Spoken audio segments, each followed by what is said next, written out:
Salut toi, nous te cherchions. Oui, toi. Nous savons tout de toi, comment tu as prétendu savoir des choses dont tu n'avais jamais entendu parler, comment tu as dormi pendant tes années d'études, comment tu as reçu des prix que tu n'as jamais mérités, et comment tu n'as rien mérité dans ta vie. Nous savons que tu prétends avoir du charisme avec ton partenaire, qui, au passage, est beaucoup trop bien pour toi. Et ces blagues que tu as racontées à tes amis ? Nulles. Ils en ont ri parce qu'ils ne voulaient pas te blesser. Tu le sais, pas vrai ? Nous savons que tu as fait semblant pendant tout ce temps. Et tu le sais aussi. Tu en as plein le dos, n'est-ce pas ? Sans un coup de chance, tu n'es qu'un raté. Eh bien, la chance n'est pas de ton côté pour une fois. C'est fini. Le fait est que vous avez toujours ressenti cela. Vous avez anticipé le jour où quelqu'un en costume se présentera à votre porte avec une planchette à pince pour vous dire que c'est fini. Le jour où quelqu'un comprendra que vous n'êtes pas digne de réussir et que vous avez convaincu tout le monde du contraire, vous redoutez ce jour depuis un certain temps déjà. Et si vous n'avez cessé d'accumuler les succès et que tout vous réussit, vous doutez de vous-même tellement profondément que vous vous dissociez de la personne qui est à l'origine de ces réussites. Vous, rempli d'un sentiment d'imposture, vous devenez un imposteur de votre propre personne. Au lieu d'essayer de trouver la preuve que vous êtes là où vous êtes grâce à votre travail acharné, à vos sacrifices et à votre courage, vous penchez pour la possibilité que vous vous trouviez simplement au bon endroit, au bon moment, les jours importants. Je veux dire, réfléchissez-y. Tout le monde a parfois de la chance, n'est-ce pas ? Vous chantez peut-être très bien sous la douche, mais vous n'y arrivez pas quand vous devez chanter la même chanson devant un public. Qui, soit dit en passant, se fiche éperdument que vous ne leur fassiez pas à vous tout seul la meilleure prestation de leur vie. Ils ne s'attendent pas à ce que vous le fassiez. Mais, bien sûr, vous allez faire semblant de ne pas le savoir, et vous allez vous en vouloir pour la plus petite des erreurs. Des erreurs qui passeront probablement inaperçues aux yeux de la foule sans prétention. Vous commencez à anticiper ces erreurs avant même qu'elles ne se produisent, ce qui entraîne d'autres erreurs. Et lentement, mais sûrement, vous vous rendez compte de la spirale descendante dans laquelle vous vous trouvez. Comment osez-vous gâcher leur soirée de la sorte ? Vous ne devriez même pas être ici, mais vous continuez quand même à essayer, sinon ils le découvriront, vous vous souvenez ? Et c'est un risque que vous ne pouvez pas prendre. Alors vous continuez à vous entraîner, encore et encore, à la recherche de ce fantôme nommé perfection.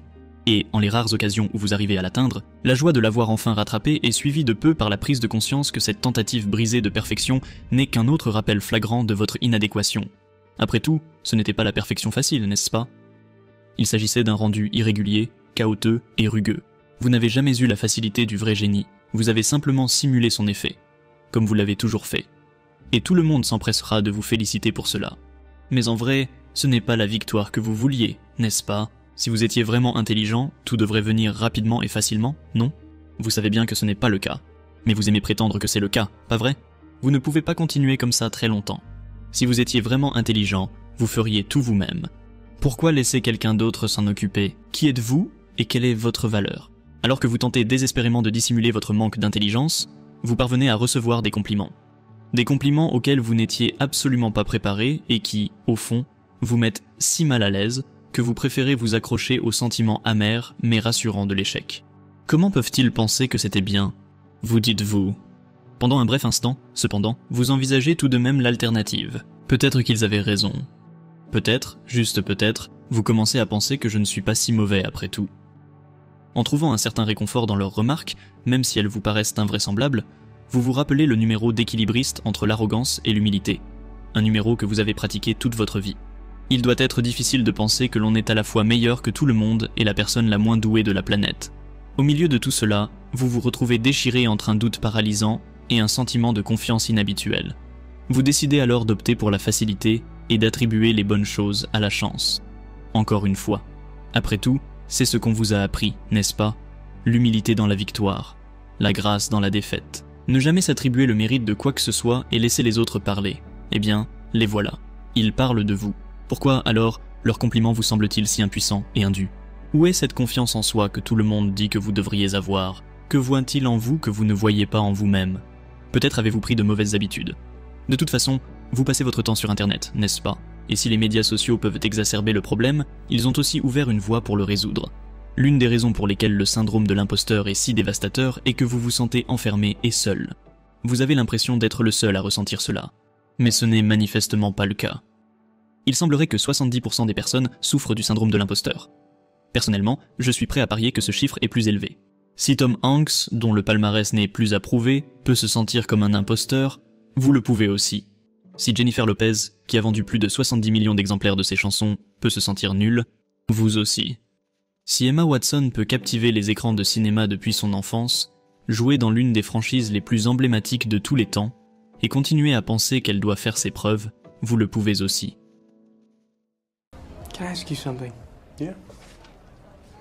Why do nice people choose the wrong people to date? We accept the love we think we deserve. Can we make them know that they deserve more? We can try. La plupart du temps, le syndrome de l'imposteur ne concerne pas les relations amoureuses. En fait, c'est rarement le cas. La plupart du temps, il s'agit d'une question d'estime de soi qui transcende les races, les sexes et les âges. Paradoxalement, l'aspect le plus désagréable de ce phénomène de persuasion n'est même pas le sentiment lancinant d'inadéquation par rapport aux réalisations passées, aussi étrange que cela puisse paraître. Il s'agit plutôt de l'étouffement du potentiel futur. Imaginez le nombre de personnes qui ne se présentent jamais à une audition, qui ne saisissent pas une opportunité, qui ne créent pas une chaîne YouTube, ou qui ne postulent pas à un emploi malgré leur capacité à y exceller, parce qu'elles pensent qu'elles ne le méritent pas au départ. Ils abandonnent avant même d'avoir essayé, parce qu'ils sont rongés par le doute, tout simplement parce qu'ils pensent qu'ils ne sont pas dignes de réussir, par rapport à leur père confiant et sûr d'eux. Si seulement ils savaient à quel point c'est loin d'être le cas. Si seulement ils savaient que ces personnes soi-disant sûres d'elles mènent les mêmes combats, chaque jour. Une personne que j'ai connue a vécu un incident qui pourrait vous parler. Il est ingénieur aéronautique, a servi dans la marine et a testé de nombreux nouveaux avions. Il y a quelques années, il a été invité à une réunion de scientifiques et de créateurs pour des accomplissements qui seraient exceptionnels. Du moins pour vous et moi. Même s'il était posé dans sa situation, il ne cessait de dire aux personnes qu'il rencontrait lors du rassemblement qu'il ne se sentait pas du tout qualifié pour être là. « Qu'est-ce que je fais ici ?» se demandait-il. « Je suis allé là où on m'a envoyé. »« Oui, » répondait quelqu'un à la réunion, « mais vous avez été le premier homme sur la Lune. Et je pense que cela compte pour quelque chose. » Qui êtes-vous et quelle est votre valeur ? On aurait pu imaginer que le syndrome de l'imposteur épargnerait au moins l'un des hommes les plus célèbres de l'histoire, mais ce n'est pas le cas. Qu'est-ce que cela dit donc de ce phénomène très répandu ? Qu'avons-nous en commun, vous, moi et Neil Armstrong ? Il est clair que nous ne sommes pas allés sur la Lune. Ce n'est certainement pas une question d'accomplissement. Il s'agit peut-être d'un décalage entre la perception que les autres ont de nous et celle que nous avons de nous-mêmes. Après tout, au fond, nous ne craignons pas d'être démasqués comme des escrocs, mais plutôt d'être perçus différemment de ce que nous pensons être. Nous n'avons pas peur de nous fixer des normes élevées, mais de poursuivre celles fixées par quelqu'un d'autre. Cette quête incessante d'un moi différent, qui peut découler du désir de plaire aux autres, n'est pas très différente de la quête de la perfection. Vous êtes un perfectionniste qui poursuit la définition de la perfection de quelqu'un d'autre. En fin de compte, ni l'un ni l'autre ne peuvent être atteints. Mais là où la recherche de la perfection peut nous apprendre quelque chose sur notre métier, notre passion, la recherche d'un moi différent n'apporte que de la souffrance. La validation que vous obtenez d'une telle recherche peut être présente, mais elle sera de très courte durée.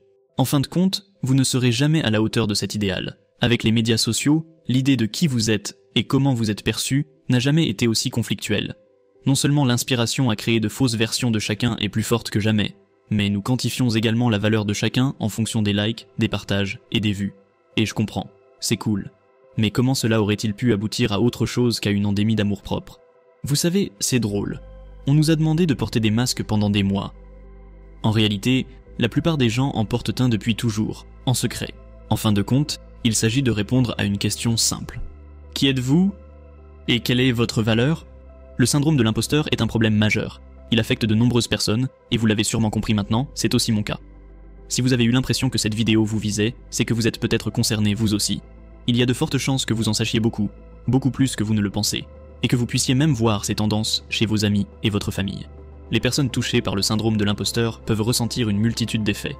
Certaines personnes utilisent ces sentiments pour aller plus loin dans la vie. Cela a un effet positif.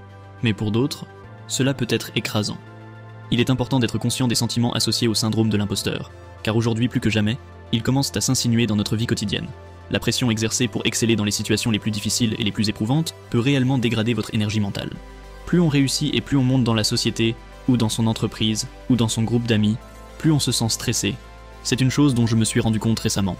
Comprendre le syndrome de l'imposteur semble relativement facile, mais comprendre pourquoi les gens en sont atteints et d'où cela vient est une tâche complètement différente. Il peut s'agir d'une expérience vécue dans l'enfance, il peut s'agir de vos parents, il peut s'agir de n'importe quoi, ou de rien du tout. La vérité est que je n'en sais rien, mais je sais que c'est une bataille de tous les jours.